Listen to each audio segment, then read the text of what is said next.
श्री गणेशाय नमः, श्री सरस्वती नमः, श्री कृष्णाय नमः। देखिए, आज आपको मैं श्रीमद्भागवत महापुराण के 11वें स्कंद का दूसरा अध्याय श्रवण कराता हूँ। आप प्रेम से मन लगाकर श्रवण कीजिए। दूसरे में वसुदेव अरु नारद प्रश्न सुस्वाद योगेश्वर अरु जनक सो भयो धर्म संवाद। दूसरे अध्याय में भक्ति से पूछे वसुदेव जी को नारद जनक और नव योगियों के संवाद से शुद्ध धर्म कहेंगे। श्री सुखदेव जी बोले कि हे राजन, गोविंद की भुजा से पालित द्वारकापुरी में श्री कृष्णचंद्र की उपासना में प्रेम करने वाले नारद जी निरंतर वास करते थे, क्योंकि ऐसा कहा भी है कि जिन श्री कृष्णचंद्र की उपासना में मुक्त पुरुषों की को भी उत्कंठा होती है, उनको कौन नहीं बचता। सर्वत्र मृत्यु से त्रासित इंद्रिय वाला कौन पुरुष भगवान के चरणारविंद का भजन नहीं करेगा। जिन चरण कमलों की देवताओं में श्रेष्ठ ब्रह्मा आदि की सेवा करते हैं। एक दिन देवर्षि नारद जी वसुदेव जी के घर आए।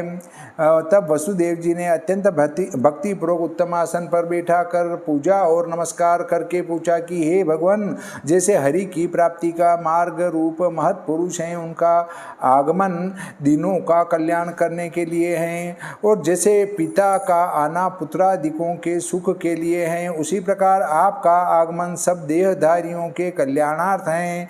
महात्मा लोगों को देवताओं की उपमा भी अनुचित है, क्योंकि देवताओं का चरित्र बहुत वृष्टि आदि से दुख और सुख दोनों करता है, परंतु साधुओं का चरित्र तो सदा सुख ही करता है। इस कारण तुम शरीर के अच्युत रूप पुरुषों का आगमन सुख के ही लिए हैं। यद्यपि देवता लोग सुख देते हैं, परंतु तो भी जिसने जितना भजन किया हो उसे उस भजन के अनुसार ही सुख देते हैं, क्योंकि जैसे मनुष्य जितना कार्य करे उतना ही उसकी परछाई कार्य करे, ऐसे ही मनुष्य जैसा और जितना काम करे उसे देवता लोग कर्मानुसार ही फल देते हैं। परंतु आप शरीर के साधु पुरुष तो दोनों को देखते ही कृपालु हो जाते हैं। हे नारद, यद्यपि हम तुम्हारे आने से ही कृतार्थ हो गए, परंतु तो भी आपसे जिन धर्मों से भगवान प्रसन्न हो उन वैष्णव धर्मों को पूछते हैं, जिन धर्मों को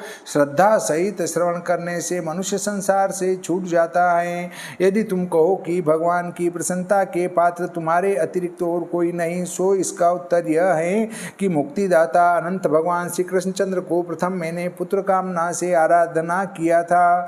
देव माया से मोहित हो मोक्ष प्राप्ति के लिए आराधन नहीं किया। यह बात श्रुति का गृह सोवर में ही श्री कृष्णचंद्र ने मुझसे कही थी, सो याद है हे नारद। इसलिए अनेक दुख संयुक्त सब ओर से भय देने वाले संसार से जिसमें हम बिना ही श्रम के छूट जाएं, वैसी ही तुम शिक्षा दो। श्री सुखदेव जी बोले कि हे राजन, इस प्रकार जब अत्यंत बुद्धिमान वसुदेव जी ने पूछा, तब भगवान के गुणों के स्मरण कराने से प्रसन्न होकर देवर्षि नारद जी वसुदेव जी से कहने लगे कि हे यादवों में श्रेष्ठ वसुदेव जी, तुमने यह बहुत उत्तम प्रश्न किया, क्योंकि सबके चित्त को शुद्ध करने वाला वैष्णव धर्म पूछा। यह धर्म सुनने से, स्मरण करने से, श्रद्धापूर्वक आदर से, ध्यान करने से, सम्मति देने से समस्त विश्व के पात की जनों को शीघ्र पवित्र कर देता है, क्योंकि यह भगवत संबंधी धर्म है। इसमें एक शंका उत्पन्न होती है, ऐसा उत्तम कौन सा धर्म है जो शीघ्र ही दुष्टों को पवित्र करता है। जो दुष्ट तीन लोक की और देवताओं की बुराई करते हैं, उनको पवित्र करना महाकठिन है, क्योंकि शास्त्रों में ऐसा लिखा है कि जो प्राणी किसी दूसरे की बुराई करेगा तो कभी पवित्र नहीं होगा, चांडाल के सदृश बना रहेगा, और जो तीन लोक की तथा तीन लोक के देवताओं की निंदा करेगा वह कैसे पवित्र हो सकता है। इसका उत्तर है कि धर्म तीन लोक अथवा सब देवताओं की निंदा करने वाले प्राणी को पवित्र करता है। वह धर्म यह है कि मन में दया करके भगवान का भजन करना। वह ऐसा सुंदर धर्म है कि सब पापों का नाश करता है। जैसे रुई के ढेर को एक सरसों प्रमाण अग्नि भस्म कर देती है, ऐसा ही भगवान के नाम का जप है, थोड़ा भी करेगा तो भी अनेक जन्मों के पापों का नाश कर देगा, ऐसा लिखा है। हे वसुदेव, परम कल्याण रूप जिनके श्रवण और कीर्तन अत्यंत पवित्र हैं। ऐसे भगवान नारायण स्मरण कराकर मेरा आपने बड़ा ही उपकार किया। अब मैं तुमसे एक प्राचीन कथा कहता हूँ जिसमें उदार चित्त राजा जनक और ऋषभ देव के पुत्र नव योगीश्वरों का संवाद है। स्वयंभू मनु के प्रियव्रत नाम एक पुत्र हुआ। उसके अग्निग्रह उसके नाभि और नाभि के ऋषभ देव जी हुए। यह वासुदेव के अंश रूप ऋषभ देव जी मोक्ष संबंधी धर्म कहने की कामना से प्रकट हुए थे। इनके 100 पुत्र हुए। 100 सब वेद के जानने वाले थे। उनमें सबसे ज्येष्ठ भरत जी परमेश्वर के बड़े भक्त हुए। अधिक कहने की आवश्यकता नहीं। यह अजनाक खंड की ही जिनके नाम से भरत खंड प्रसिद्ध हो गया। इसका नाम पहले भारत का अजनाब खंड था जो महाराज भरत के नाम से भरत खंड हो गया। सो राजा भरत पृथ्वी का भले प्रकार भोग कर अंत में पृथ्वी को छोड़ तपस्या करने को चले गए और भगवान हरि की उपासना करते करते 3 जन्मों में हरि की पदवी को प्राप्त हुए। शेष 99 पुत्रों में 9 पुत्र इस भरत खंड के मध्य नवोद्वीपों के पति हुए और 81 पुत्र कर्म मार्ग के प्रवर्तक ब्राह्मण हुए। और जो 9 पुत्र महाभाग मुनि थे वे परमार्थ के उपदेश करने वाले, आत्मज्ञान के अभ्यास से तत्पर, दिगंबर वेशधारी, आत्मविद्या में निपुण हुए। उनके नाम यथा कवि, हरि, अंतरिक्ष, प्रबुद्ध, पिप्पलायन, आविहोत्र, दुर्मिल, चमस और करभाजन। यह सब इस विश्व को भगवत रूप से देखने लगे, स्थूल सूक्ष्म आत्मा से भिन्न देखने लगे। अधिक क्या कहें, वे सब आत्म रूप को ही देखते संपूर्ण पृथ्वी में फिरने लगे।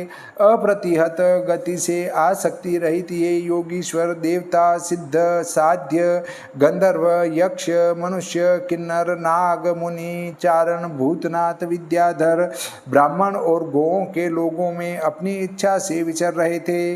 विचरते विचरते ये सब अपनी इच्छा से एक दिन ऋषियों से विस्तृत उदार चित्त अजनाब राजा जनक के यज्ञ में आए। सूर्य के समान तेजस्वी परम भागवत इन ऋषियों को देख यजमान, अग्नि, ब्राह्मण सब उठकर खड़े हो गए।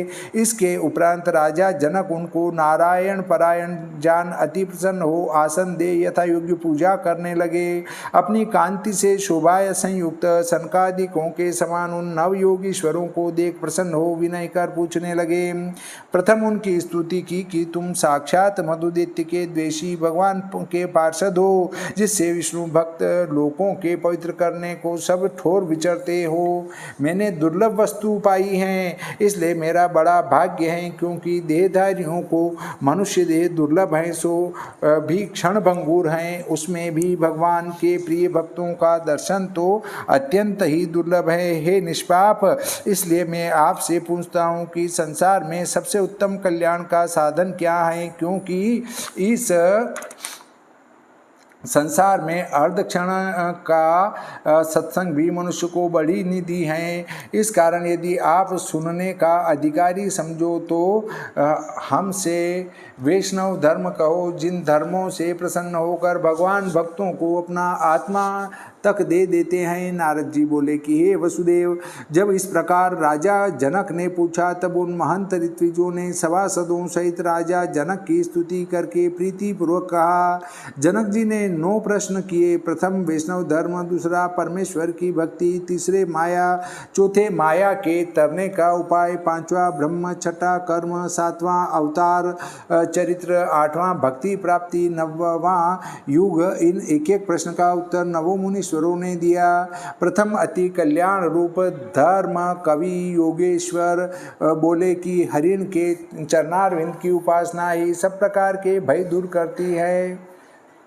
हरि के जो चरण हैं उनकी आराधना उपासना ही सब प्रकार के भय दूर कर देती हैं, जिसके करने से देहादि भिन्न पदार्थों के गर्भ से सदा उद्वेग को प्राप्त होकर यह पुरुष संसार के भय से छूट जाता है। अब वैष्णव धर्म के लक्षण कहते हैं। प्रथम मनु आदि ऋषियों के मुख से सब वर्णाश्रम धर्म कहते हैं। फिर अति रहस्य से अपने मुख से भगवान ने अज्ञानियों को सुखपूर्वक आत्मज्ञान पाने के जो उपाय कहे हैं वे सब वैष्णव धर्म हैं। उन धर्मों का आश्रय कर मनुष्य कभी विघ्नों से पीड़ित नहीं होता।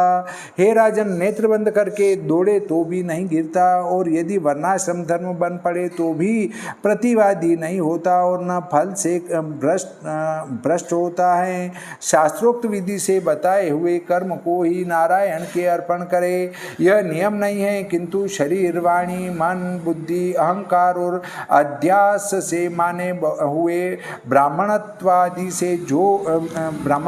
से भी जो कुछ कर्म करने में आवे वह सब परमेश्वर को अर्पण करने से शारीरिक क्रिया सब नारायण संबंधी धर्म रूप हो जाती है।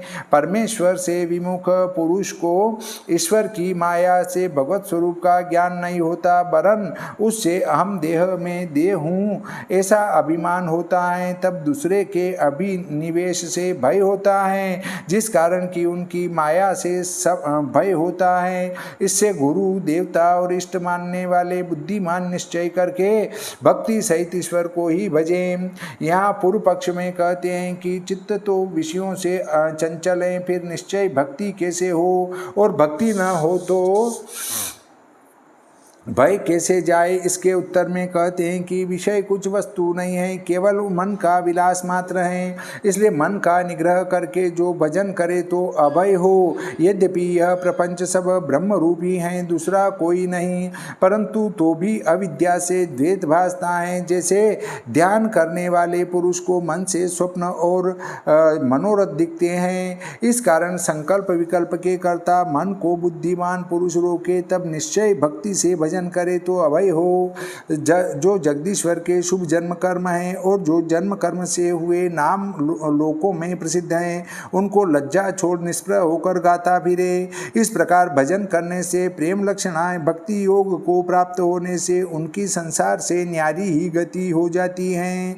ऐसा जिसका आचरण है और भगवान वासुदेव के नाम कीर्तन से अनुराग बढ़ने और चित्त अति कोमल होने से वे भक्त भगवान को जीत लेते हैं, तब उनकी यह दशा हो जाती है कि कभी भगवान को अपने वश में जानकर हंसते हैं और कभी इतना समय व्यर्थ गया यह जानकर रोते हैं, कभी अति उत्कंठा से पुकारते हैं, कभी आनंद में मग्न हो उच्च स्वर से गाते हैं और कभी नाचते हैं। इस प्रकार अलौकिक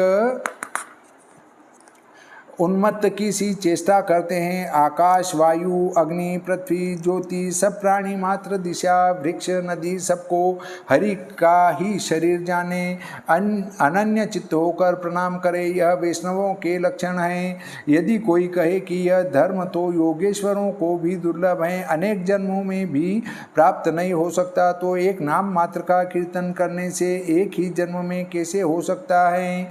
इसके उत्तर में कहते हैं कि प्रेम लक्षणा भक्ति और प्रेमाश्रय, भगवत स्वरूप की स्फूर्ति और ग्रहादिकों में वैराग्य, ये तीनों हरि के भजन करता पुरुष को एक ही समय होते हैं। जिस प्रकार भोजन करने से सुख, पुष्टि, भूख की निवृत्ति, यह तीनों एक ही काल में ग्रास विषय होते हैं, फिर भगवान के प्रसाद से कृतार्थ होता है, सो कहते हैं। इस प्रकार जब पुरुष हरि चरणारविंद का नित्य भजन करे तो उसे प्रेम लक्षणा भक्ति तथा वैराग्य और साक्षात भगवत स्वरूप का ज्ञान तीनों होते हैं, तब पुरुष परम शांति को प्राप्त होता है। यह सुनकर राजा जनक ने पूछा कि हे मुनि श्रेष्ठ, वैष्णव मनुष्य के बीच में कैसे होते हैं, किस धर्म के विषय स्थित, कैसा स्वभाव, कैसा आचरण, कैसा बोलना और कैसे चिन्ह हैं जिससे भगवान को प्रिय होते हैं, कृपा पूर्वक संपूर्ण मेरे आगे वर्णन करो। इसका उत्तर हरिनाम योगीश्वर तीन श्लोकों से देते हैं।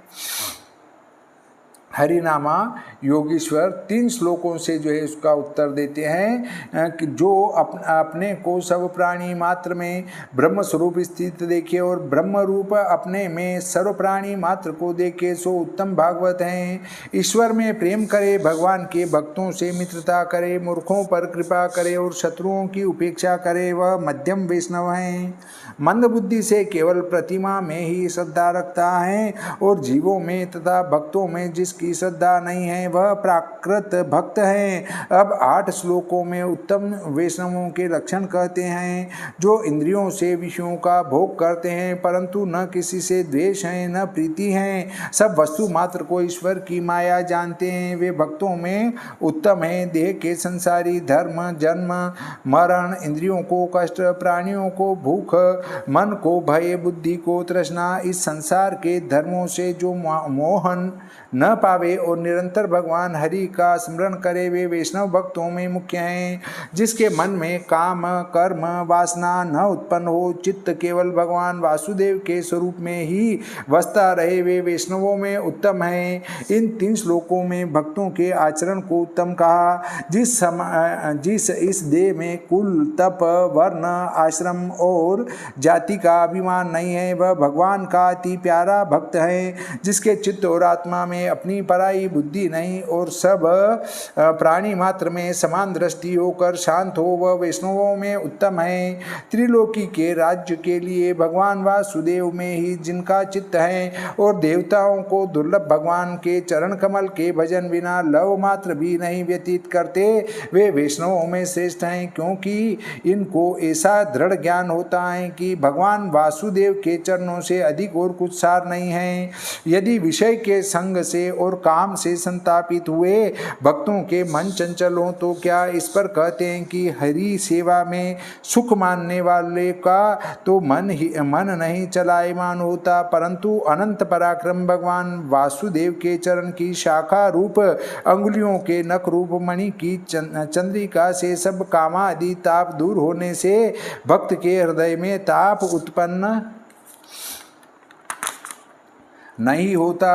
जैसे चंद्रमा के उदय होने से सूर्य का ताप दूर हो जाता है। और भी मुख्य लक्षण कहते हैं, केवल नाम मात्र के लेते ही संपूर्ण पापों के समूह के नाश करने वाले साक्षात भगवान वासुदेव को हृदय से न त्यागे, वही वैष्णवों में उत्तम है, क्योंकि इसने प्रेम डोर से हरि के चरण कमल हृदय में बांध रखे हैं। श्रीमद्भागवते महापुराणे एकादशी स्कंदे भाषाटिकायां नारद वसुदेव संवादे जायन्त्योपाख्याने विदेह प्रश्न वर्णनम नाम द्वितीयोऽध्याय। श्री सरस्वती मैया की जय, श्री गणपति जी महाराज की जय, श्री कृष्णचंद्र भगवान की जय, श्री रामचंद्र भगवान की जय, बजरंग बली की जय।